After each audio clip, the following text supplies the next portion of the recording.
وقيل للذين اتقوا ماذا أنزل ربكم قالوا خيرا للذين أحسنوا في هذه الدنيا حسنة ولدار الآخرة خير ولنعم دار المتقين جنات عدن يدخلونها تجري من تحتها الأنهار لهم فيها ما يشاءون كذلك يجزي الله المتقين. أعوذ بالله السميع العليم من الشيطان الرجيم. بسم الله الرحمن الرحيم. إن الحمد لله نحمده ونستعينه ونستغفره ونعوذ بالله من شرور أنفسنا ومن سيئات أعمالنا من يهده الله فلا مضل له ومن يضلل فلا هادي له أشهد أن لا إله إلا الله وحده لا شريك له وأشهد أن محمدا عبده ورسوله لا نبي بعده. اللهم إني أسألك علما نافعا ورزقا طيبا وعملا متقبلا. اللهم أنت ربي لا إله إلا أنت خلقتني وأنا عبدك وأنا على عهدك ووعدك ما استطعت. أعوذ بك من شر ما صنعت. أبوء لك بنعمتك علي وأبوء بذنبي فاغفر لي فإنه لا يغفر الذنوب إلا أنت. Halaman 93 insyaallah. Setelah sebelumnya Ibnu Qayyim al-Jauziyah telah mencontohkan bagaimana rasa takut para sahabat itu dimulai dari Abu Bakar As-Siddiq. Ya. Abu Bakar As-Siddiq yang pernah menganjurkan kepada siapapun untuk menangis. Kalau tidak bisa menangis maka berpura-puralah menangis. Juga Abu Bakar As-Siddiq radhiyallahu anhu yang suatu ketika ada yang membawakan seekor burung kepada beliau. Lalu dibolak-balik burung itu kemudian berkata, tidaklah hewan buruan ditangkap dan pohon ditebang melainkan ada tasbih yang telah hilang. Ya, karena semua makhluk Allah kecuali yang kafir itu mereka bertasbih sekalipun itu adalah pepohonan dan binatang. Kemudian kita lihat sahabat Nabi Umar bin Al-Khattab, khalifah yang kedua sekarang, setelah sebelumnya membicarakan tentang khalifah pertama itu Abu Bakar. Sekarang khalifah yang kedua, Umar bin Al-Khattab radhiyallahu anhu. Saat membaca surat At-Tur, sahabat ini menangis ketika sampai pada ayat Inna azab rabbika lawaqi'. Jadi ingat ada ayat Inna azab rabbika lawaqi' ma lahu min dafi'. Ya. Jadi ayat ini Inna azab rabbika lawaqi' itu membuat Sayyidina Umar bin Al-Khattab menangis ketika sampai pada ayat ini. Kemudian malahu min dafi' yauma tamurus sama maura wa tasirul jibalu sayran dan seterusnya.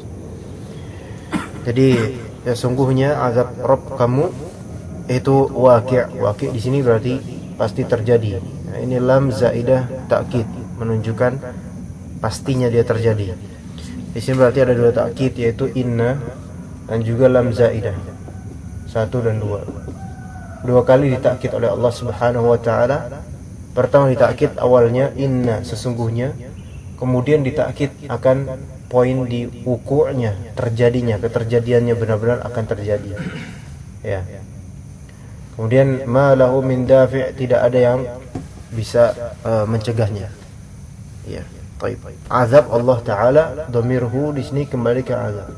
Ma lidzalikal azab min dafi', tidak ada yang bisa mani', tidak ada yang bisa mencegah azab Allah Subhanahu wa taala kalau memang Allah menginginkan untuk mengazab. Jadi itu ayat surat At-Tur, inna azab rabbika lawaqi' ma lahu min dafi'. Karena sangat kerasnya tangisan tersebut, beliau pun sakit. Akhirnya para sahabat mengunjunginya atau menjenguknya.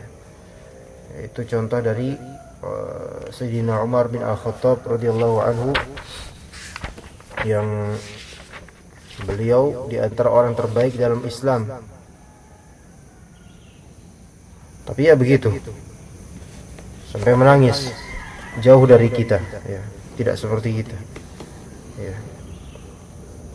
Ini sebagaimana diriwayatkan oleh Imam Ahmad dalam kitab Az-Zuhudnya beliau. Kemudian qala Ibnu Qayyim al-Jauziyah rahimahullah, wa qala li ibnihi wa huwa fil maut, wayhak da' khaddi 'al ard asahu an yarhamani, thumma qala wa ila ummi in lam yaghfir li thalathan thumma qada. Umar bin Al-Khattab berkata kepada anaknya saat maut menjelang, wayhak, celakalah kamu. Di sini cuma hardikan, bukan berarti mendoakan, ya. Biasa wayhak, wayha ummi atau wayla ummi itu sesuatu yang biasa diucapkan, bukan dimaksudkan mendoakan, bukan, tapi memang tradisi saja, ya. Aduhai gitu. Da' khaddi 'al ard, letakkanlah pipiku ke tanah. Da' khaddi 'al ard asahu an yarhamani, mudah-mudahan Allah Ta'ala merahmatiku. Kemudian beliau melanjutkan wa ila ummi, celakalah ibuku, yaitu maksudnya bukan berarti mendoakan ibuku celaka, ya. Illam yaghfirli, maksudnya di sini wa ila ummi, maksudnya wa ila ana, celakalah saya kalau misalnya Allah tidak mengampuni saya. Itu Umar bin Khattab. Beliau mengulangi perkataan itu sebanyak 3 kali, ya. Tsumma qada, baru kemudian meninggal dunia. Kemudian kana yamurru bil ayati fi wirdihi bil laila fatukhifuhu fayabqa fil baiti ayyaman yu'ada yahsabunahu maridan. Saat berzikir di malam hari, wiritan di malam hari, Umar pernah membaca ayat yang membuatnya takut sehingga ia tetap tinggal di rumahnya selama beberapa hari, ya. Ada kemungkinan ini bahkan berjamaah pun tidak kelihatan. Umar pernah membaca ayat yang membuatnya takut sehingga ia tetap tinggal di rumahnya selama beberapa hari. Orang-orang pun menjenguknya karena menyangka ia sedang sakit. Dan wa kana fi wajhi radhiyallahu anhu khattani aswadani minal buka, di wajahnya beliau terdapat 2 garis hitam akibat tangisan. Ini Sayyidina Umar yang kita kenal, beliau seorang yang gagah berani, ya, dan tanggap terhadap sesuatu dan memiliki karakter cukup keras. Tapi memang Sayyidina Umar ini, beliau di dalam rumah itu sangat lembut, sangat berbalik dengan kondisi beliau di luar rumah. Kelelakiannya itu ditonjolkan, ya. Beliau jalan cepat dan sekali pukul orang bisa jatuh.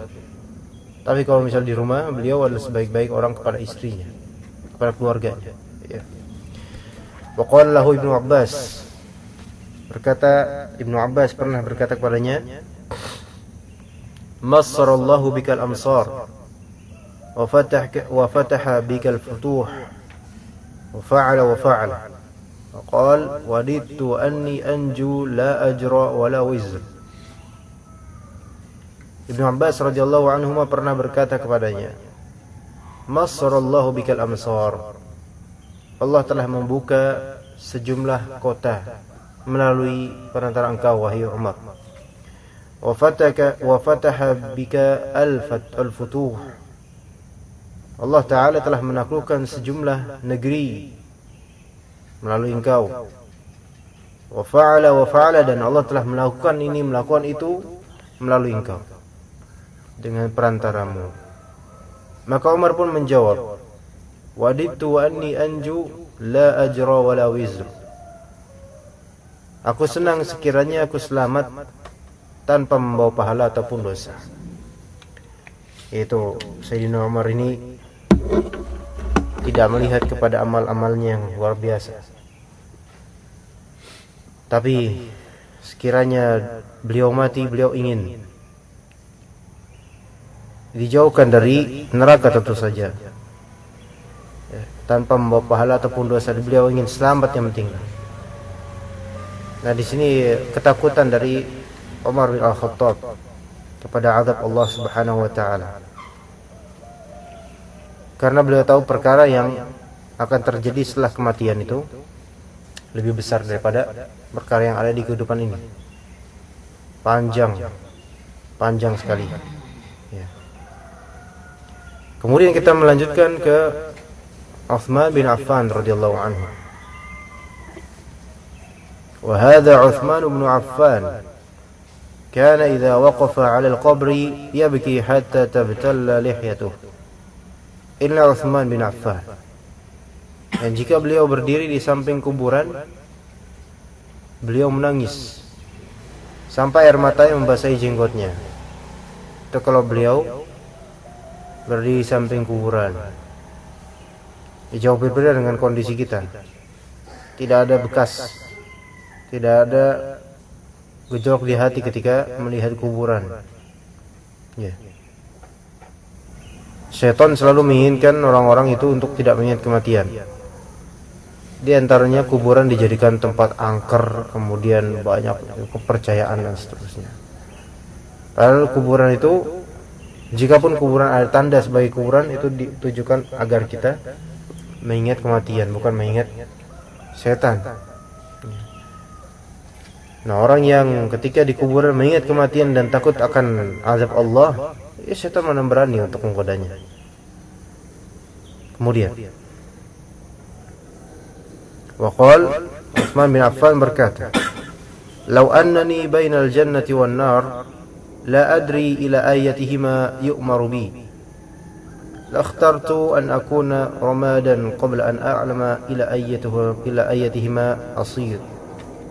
Sekiranya aku berada di antara surga dan neraka, sedangkan aku tidak tahu ke arah mana dari keduanya aku diperintah. Maksudnya enggak tahu nanti mau kemana. Sungguh aku akan memilih menjadi abu ramad, menjadi abu sebelum aku mengetahui mana yang akan ditetapkan untukku. Ya.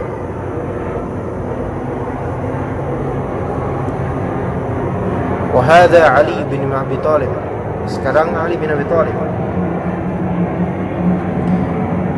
Wa buka'uhu wa khawfuhu. Sahabat yang banyak menangis, sangat takut kepada Allah.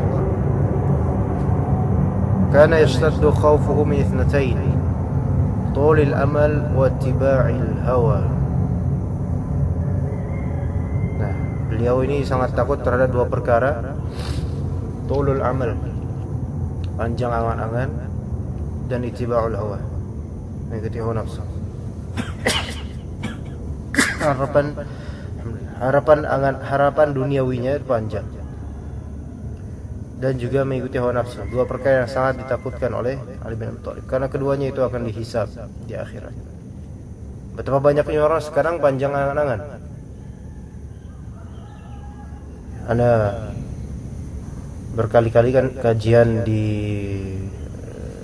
ranah awam gitu. Maksudnya di orang-orang yang memang aslinya bukan orang pengajian, yaitu bukan orang pengajian tapi rakyat biasa. Kalau kita tuturkan kalimat pengharapan yang baik, mereka adalah orang yang paling semangat mengatakan amin.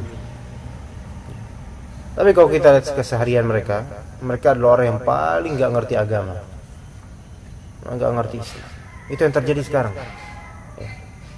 Supaya tercermin kalau khutbah Jumat udah doa Allahumma ighfir lil muslimin wal muslimat, pada ngangkat, pada bangun dari tidur semuanya.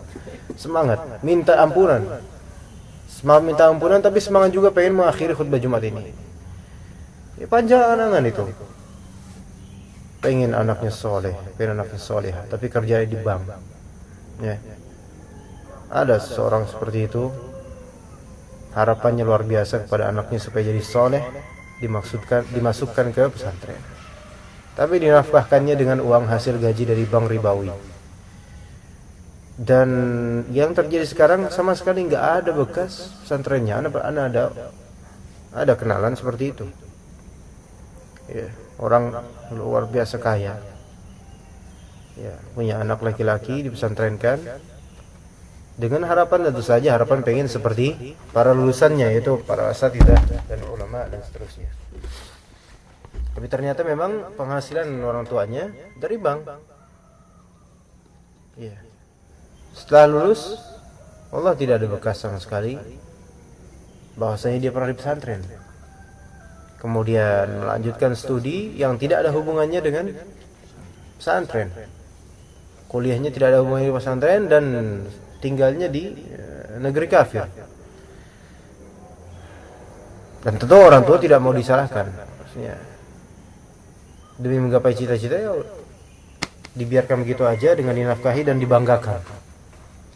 Ini kenapa anak itu nggak bisa ke sana? Karena harta haram. Iya.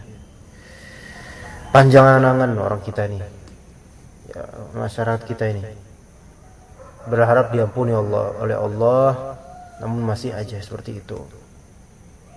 Baru ketika Allah berikan musibah, baru ketika itu dia ingat, sadar, memanggil ustadz, memanggil peruqyah, dan seterusnya. Ini penyakit yang ada di masyarakat kita dan ini real. Ya. Di masa sehatnya betapa sombongnya, sholat juga nggak rajin, meminjam dari bank dan seterusnya. Ditegur ini riba dan semacamnya, nggak peduli.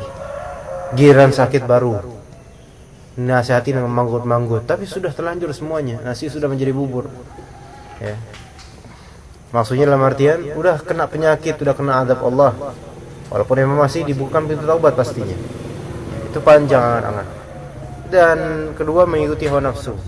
Kalau ini sudah tidak perlu dijelaskan lagi, karena baik kita maupun mereka ataupun siapa ya, mengikuti hawa nafsu ini merupakan penyakit yang ada di semua dari kita. Allah. Kemudian beliau menjelaskan, mengatakan, fa amma tulul amali fayunsil akhirah. Panjang angan-angan akan melalaikan akhirat. Orang yang cuma berangan-angan tok gitu, dia berharap tinggi kepada Allah, tapi tidak ada target, tidak ada amalan soleh, itu hanya akan melalaikan dari akhirat. Dan memang masyarakat kita ini karena panjang angan-angan, lalailah kita, masyarakat kita ini, dari akhirat. Khutbah Jumat, setiap khutbah Jumat itu disebutkan tentang ancaman di hari akhir. Ya, tapi karena memang enggak berkahnya banyak dari khutbah Jumat kaum muslimin di kita ini, enggak berbekas ke orang-orang. Enggak bertakwanya khatib. Atau DKM memang asal-asalan nyari khatib, atau udah berusaha tapi memang karena jumlah ustadz yang benar itu enggak sebanyak jumlah ustadz yang enggak benar, akhirnya terpaksa pakai yang setengah-setengah dan seterusnya. Akhirnya apa yang terjadi? Banyak yang tidur, yang mendengarkan pun cuma di dalam doang, kemudian keluar kembali lagi kepada syaitannya semuanya. Kebanyakan kayak gitu, ya kan? Lalai akan akhirat. Udah dia ingetin tapi lalai lagi, diingetin lalai lagi. Itulah. Ya. Sedangkan kemudian amma tiba'ul hawa fayasuddu 'anil haqq. Adapun mengikuti hawa nafsu, maka ia mencegah dari kebenaran. Ya. Kalau yang pertama tadi, berharap tapi tidak beramal, itu melalaikan akhirat. Ya kan? Kemudian ittiba'ul hawa yasuddu 'anil haqq, yaitu mencegah dari kebenaran. Orang yang udah biasa mengikuti hawa nafsu, dia akan tertabiatkan untuk hawa nafsu itu, dan ketika ada kebenaran datang enggak bakal diikuti. Karena sudah tercetak hawa nafsunya. Baik. Ala wa inna dunya qad wallat mudbirah wal akhiratu muqbilah.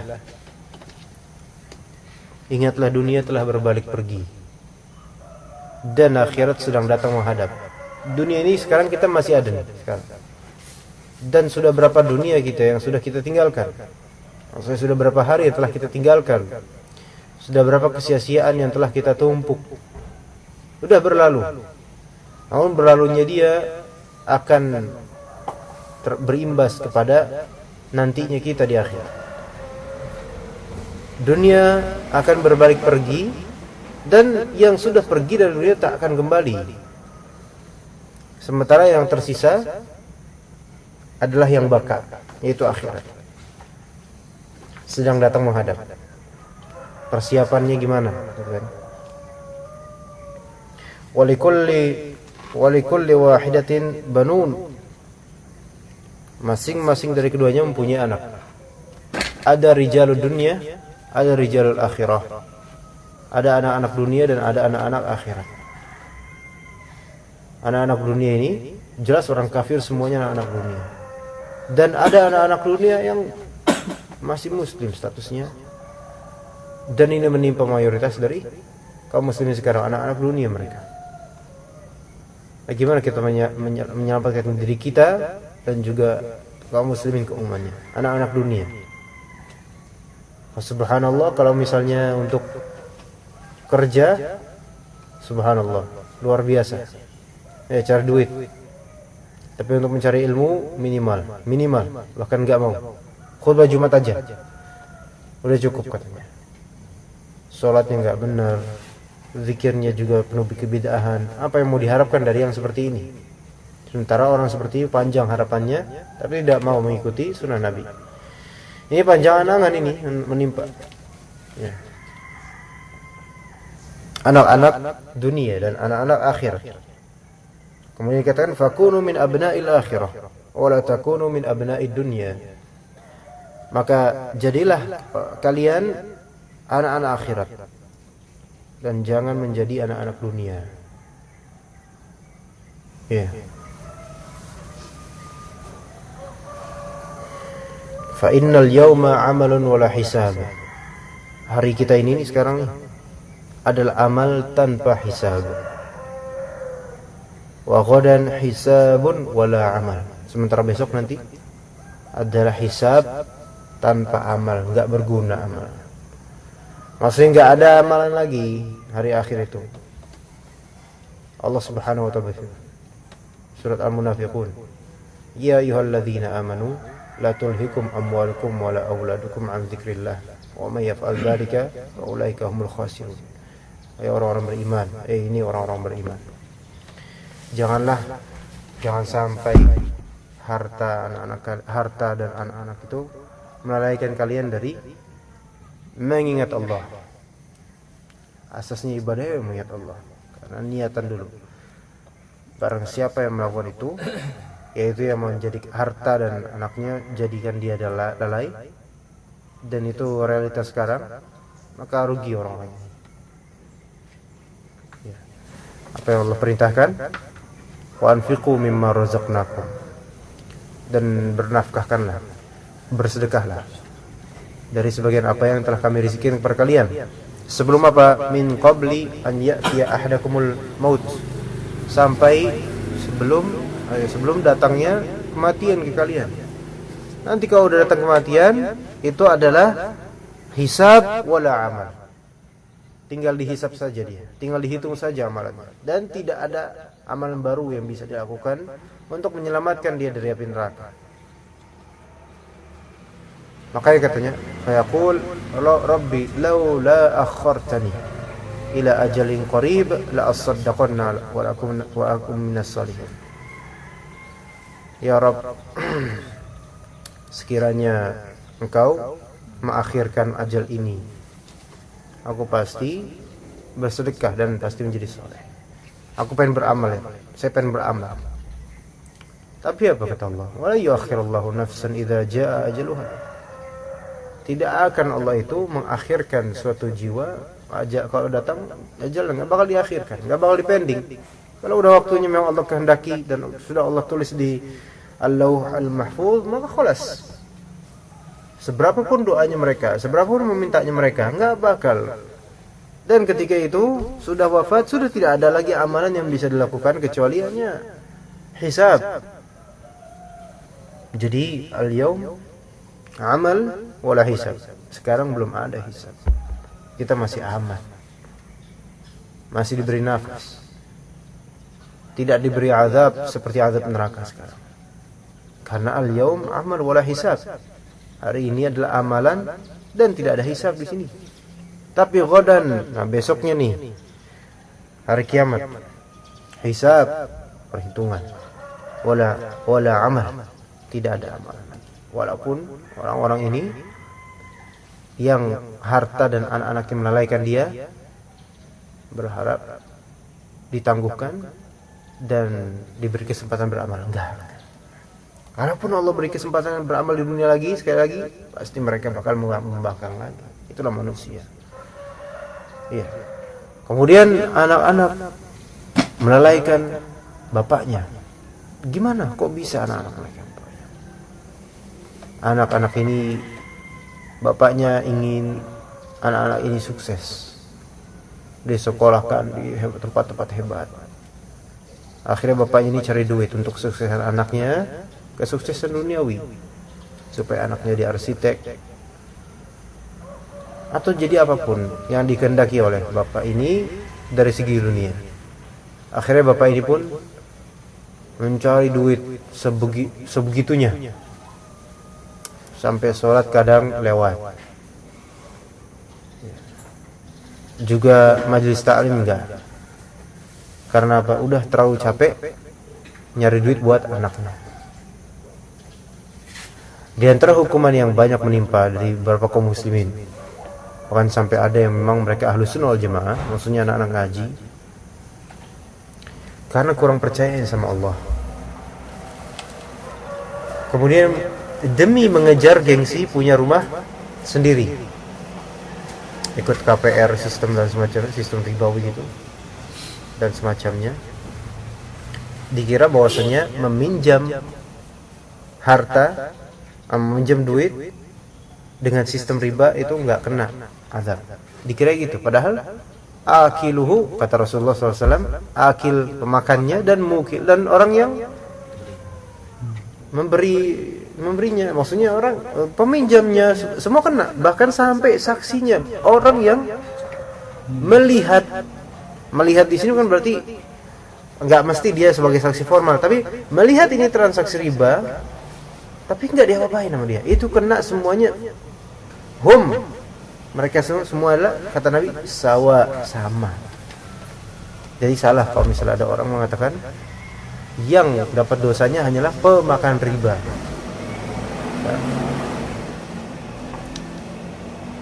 Demi mengejar gengsi supaya diklaim ini punya saya, padahal masih ngutang, dan jaraknya, rentangnya bertahun-tahun berada dalam bayang-bayang riba itu. Hukuman itu. Nah, itu belum dihisab tapi sudah tersiksa. Itulah gara-gara riba. Gimana nanti besoknya kalau udah dihisab dan gak ada lagi amalan pelebur dosanya? Khalas, hancurlah. Jadi masyarakat kita ini tidak hanya tentang tauhid saja yang diingatkan, tapi masalah ibadah dan muamalah juga perlu. Dan itu bukan tugas ustadz aja sebenarnya. Capek kalau misalnya semua tuh ustadz yang cover. Sebenarnya kita semua dai, baik ustadz atau kita dai semua di skala masing-masing. Ya. Kita diminta oleh Allah, ku anfusakum wa ahlikum nara. Jagalah oleh kalian, diri kalian dan keluarga dari api neraka. Baik, itu tentang Ali bin Abi Thalib, bagaimana sikap beliau tentang dunia dan akhirat. Insyaallah kita lanjutkan pada pekan depan. Untuk berikutnya insyaallah taala kita menuju tafsir jalan lain terlebih dahulu. Subhanakallahumma bihamdika asyhadu an la ilaha illa anta astaghfiruka wa atubu ilaik.